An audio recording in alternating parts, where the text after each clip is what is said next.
है। अब बढ़ते हैं मेन पॉइंट की तरफ। कंपेयर करेंगे होंडा सीवी हाइनेस, क्लासिक 350 और मीटियोर 350 और इनके एग्जॉस्ट नोट को। तो फिर चलिए शुरू करते हैं। तो शुरुआत करते हैं इस इमेज के साथ। इसमें पहला जो हमें चेंज दिखाई देता है वो दिखाई देता है इसका गियर लीवर और क्लच लीवर, और ये दोनों सेम टू सेम मीटियोर जैसे दिखाई देते हैं। मीटियोर के साथ साथ मैं आपको क्लासिक 350 ओल्ड जनरेशन BS6 का दिखाता हूँ। आई डोंट नो वाई ये क्यों साइकिल जैसा दिखाई देता है, यकीन नहीं हो तो साइड बाई साइड देख सकते हैं आप। और अब चलते हैं हम होंडा सीबी हाइनेस के वो क्लच लीवर की तरफ। तो आप इसमें देख सकते हैं इसमें थोड़ा सा प्रोटेक्शन है। प्रोटेक्शन इसका जो है वो डर्ट और उन सब की वजह से, ताकि जो वायर है वो कटे नहीं जल्दी। और अब चलते हैं हैंडल बार की तरफ। हैंडल बार आप देखेंगे जो इसका हंटर 350 का हैंडल बार है वो सेम टू सेम फिर से मीटियोर जैसा है, और ये जो क्लासिक 350 का है इसका तो शायद सभी ने देख रखा होगा। और अब आप सीवी हाइनेस 350 का देख लीजिए। और सबसे अच्छा वैसे मेरे को सीवी हाइनेस 350 का लगा, क्योंकि थोड़ा सा जैसे अपनी स्पोर्ट्स बाइक होती है उनके जैसे है, और इसमें हज़ार्ड लाइट भी दे रखी है।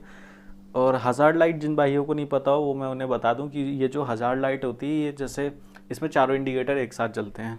तो फिर चलते हैं नेक्स्ट पॉइंट की तरफ। सो काफ़ी लोगों ने ये वीडियो देख रखी होगी, और अब इस वीडियो को डिटेल में रिव्यू करते हैं। तो फिर चलिए शुरू करते हैं। सबसे पहले हमें हाइट, हेडलाइट और फ्रंट लुक देखते हैं। तो अभी आप ये मेरे सामने देख रहे हैं, लेफ्ट हैंड साइड में है हमारी नेक्स्ट जनरेशन क्लासिक 350 और राइट हैंड साइड में है हंटर 350। तो जो हंटर 350 है उसकी हाइट, जैसा कि ये स्क्रैम्बलर प्लेटफॉर्म पर है तो ये नॉर्मली क्रूज़र बाइक से ऊंची होती है और थोड़ी सी बड़ी दिखाई देती है। और बीच में मैंने इमेज डाल रखी है उसकी होंडा सीबी हाइनेस की। आप दोनों में कंपैरिजन कर लीजिए तीनों में कि आपको सबसे बेटर कौन सी लगी। बट मेरे ओपिनियन में जो हेडलाइट है वो सबसे ज़्यादा मॉडर्न होंडा सीबी हाइनेस की लगी। सो अब बात करते हैं हॉर्न और हेडलाइट। तो आपने देख ही लिया अभी। जो हॉर्न आता है वो नेक्स्ट जनरेशन और हंटर में जो आता है वो सिंगल आता है, बट जो होंडा सीवी हाइनेस है उसमें कंपनी से ही डबल आता है। सो अगर ओल्ड क्लासिक 350 में देखेंगे उसमें भी सिंगल हॉर्न ही है, और अगर आप मीटियोर में भी देखेंगे तब भी उसमें भी सिंगल ही है। आप देख सकते हैं इस इमेज में। एक मेजर चीज़ है जो आपने शायद नोटिस ना करी हो, इसमें जो टेम्प्रेरी नंबर प्लेट है उस पर जो डेट पड़ी हुई है वो पड़ी हुई है 12/3/2019 एक पर, और एक पे पड़ी हुई है 14/3/2019। यानी ये लोग काफ़ी आगे का सोच के चलते हैं भाई, गजब है। सो अब बात करते हैं इसके बॉडी फ्रेम की। आप देखेंगे कि जो क्लासिक नेक्स्ट जनरेशन है उसमें जो बॉडी फ्रेम है, मतलब जो इंजन को सपोर्ट करता है, वहाँ पर 2 रॉड से सपोर्ट मिला हुआ, और ऐसा ही सेम मीटियोर में था, मतलब पहले मीटियोर में था, फिर इन दोनों बाइक्स में इंट्रोडक्शन हुआ। लेकिन इससे पहले जब मैं BS4 की बात करूं या जैसे BS6 की बात करूं या BS3 की भी बात करूं, वहाँ पर इंजन को सपोर्ट करने वाली जो रॉड होती थी या जो चेसिस होती थी, बॉडी होती थी, वो सिंगल होती थी, जिसकी वजह से काफ़ी ज़्यादा वाइब्रेशन होते थे। अभी यहाँ पर क्या है, आप मीटियोर जब चलाएंगे तो आपको पता चलेगा कि जो वाइब्रेशंस है वो काफ़ी ज़्यादा मिनिमल हो चुके हैं। तो ऐसा ही हम इन बाइक्स में एक्सपेक्ट करेंगे कि इनमें भी जो बाइक्स होंगी, जो क्लासिक 350 और हंटर 350 होंगी, इनमें जो वाइब्रेशन होंगे वो काफ़ी ज़्यादा नॉर्मल रहने वाले हैं। नॉर्मल मतलब पहले जैसे तो नहीं है, उससे काफ़ी कम है। तो अभी एक पॉइंट रह गया। सो पॉइंट ये था कि जो इंजन को सपोर्ट करने वाली जो रॉड्स थी वो आप देखेंगे कि जो लेफ्ट हैंड साइड पे क्लासिक 350 नेक्स्ट जनरेशन है वो रॉड्स इसमें प्रॉपर विजिबल हैं, और जो राइट हैंड साइड पे हंटर 350 है ये रॉड्स जो हैं इसमें विजिबल नहीं है। तो शायद हो सकता है ये नीचे से ली गई हो, या इसके स्क्रैम्बलर का लुक देने के लिए इन्हें वहाँ से रिमूव किया गया हो। सो अब बढ़ते हैं गियर, फुटरेस्ट और सिटिंग पोजीशन की तरफ। तो अब सबसे पहले बात करेंगे हंटर 350 के गियर लीवर और फुटरेस्ट की। यहाँ पर जो गियर लीवर और फुटरेस्ट की पोजीशन है वो हमारे साइड पैनल के नीचे है, और जो हमारी क्लासिक 350 नेक्स्ट जनरेशन की पोजीशन है वो हमारे नॉर्मल जगह पर है, जहाँ नॉर्मल बाइक्स का होता है। और अब हम बात करते हैं मीटियोर की। तो जो मीटियोर है उसमें आप देखेंगे कि जो इंजन हेड होता है, मतलब जहाँ पर पिस्टन होता है, इसकी पोजीशन वहाँ पर है गियर लीवर और फुटरेस्ट की। और जो सीबी हाइनेस है उसकी position same to same classic 350 next generation जैसी है। तो अगर हम इस हिसाब से सेटिंग की बात करते हैं, मतलब इस कैलकुलेशन के हिसाब से, तो जो सबसे अग्रेसिव पोजीशन रहने वाली है वो हंटर 350 की रहेगी, थोड़ी सी स्पोर्टी। और जो क्लासिक 350 उसके बाद आती है क्लासिक 350 की पोजीशन, जो कि नॉर्मल रहने वाली, जैसे हम किसी चेयर वगैरह पे बैठते हैं। और उसके बाद जो सबसे आरामदायक पोजीशन रहने वाली है वो रहेगी हमारी मीटियोर 350 की, जिसमें हम पैर आगे फैला के बैठते हैं और एक सोफे जैसा मतलब एहसास सा आता है। सो अब चलते हैं इसके मीटर कंसोल की तरफ। मैं आपको एक बार चारों गाड़ियों का मीटर दिखा देता हूँ। सबसे पहले मैं आपको दिखाता हूँ होंडा सीवी हाइनेस का और हंटर 350 क्लासिक 350 BS6 का, और ऊपर जो है वो नेक्स्ट जनरेशन क्लासिक 350 का है। आप देख सकते हैं आपको कौन सा बेस्ट लगता है, और जो आपको बेस्ट लगे वो प्लीज़ मेरे को कमेंट करके ज़रूर बताएं। और अगर आपको ये वीडियो अच्छी लग रही हो तो प्लीज़ लाइक करें, कमेंट ज़रूर करें और शेयर करें, हो सके तो, नहीं तो सब्सक्राइब तो कर ही दें। तो अब बढ़ते हैं इसके बैक प्रोफाइल की तरफ। इसका साइलेंसर, हाँ, सो ये जो साइलेंसर है ये हंटर 350 का है, और जो ऊपर है ये BS6 क्लासिक 350 का है, और ये जो लेफ्ट हैंड साइड के कॉर्नर पर है ये होंडा CB हाइनेस का है, और जो ऊपर राइट हैंड साइड पर है ये मीटियोर 350 है। और इसी वीडियो में आगे हम इनके एग्जॉस्ट और इनके साउंड नोट की बात करेंगे, मतलब मैं सुनाऊंगा आपको।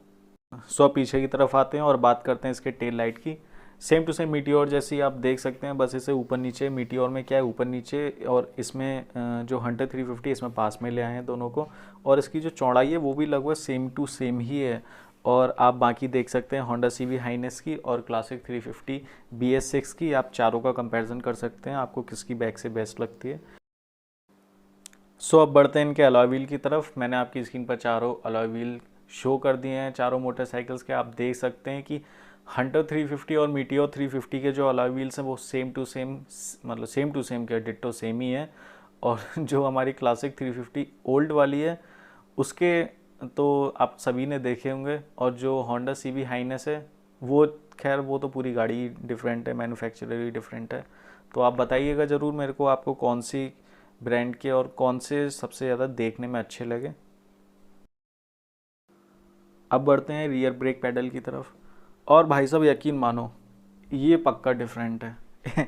एक चीज़ में तो डिफरेंस फाइंड हुआ, मतलब डिफरेंट फाइंड हुआ। हाँ भाई, ये चारों मैंने आपको दिखा दिए हैं। इसमें है हंटर 350, होंडा CB हाइनेस, और हमारी क्लासिक 350 ओल्ड, और क्लासिक 350 नेक्स्ट जनरेशन। आप चारों का डिफरेंस देख सकते हैं।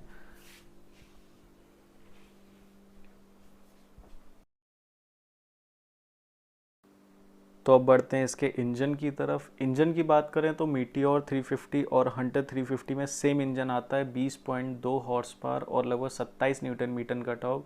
और जो पुरानी क्लासिक BS6 आता है उसमें आता है 19 हॉर्स पावर और लगभग 28 न्यूटन मीटर का टॉर्क।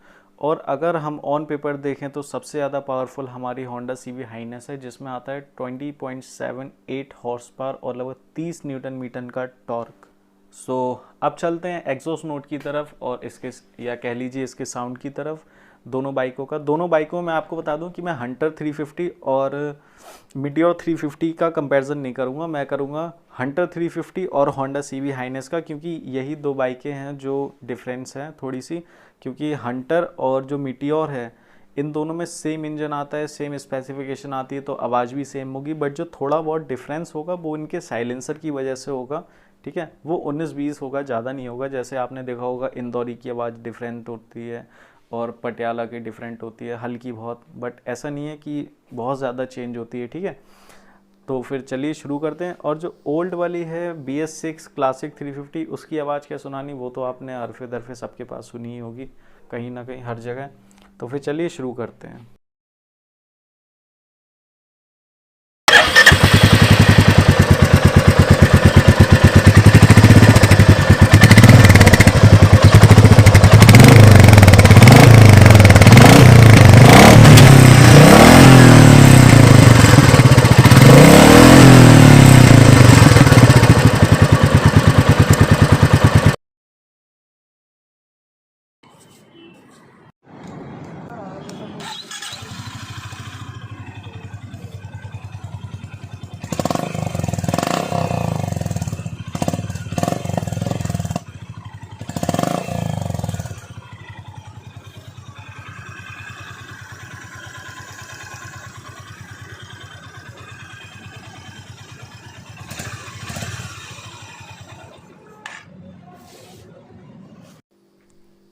सो ठीक है, इस वीडियो को यहीं ख़त्म करते हैं। और अगर आपको हमारी वीडियो अच्छी लगे तो प्लीज़ हमारे चैनल को लाइक करें, कमेंट करें, शेयर करें, सब्सक्राइब करें। और अगर अच्छी नहीं लगी हो तो कमेंट करें, डिसलाइक ना करें भाई।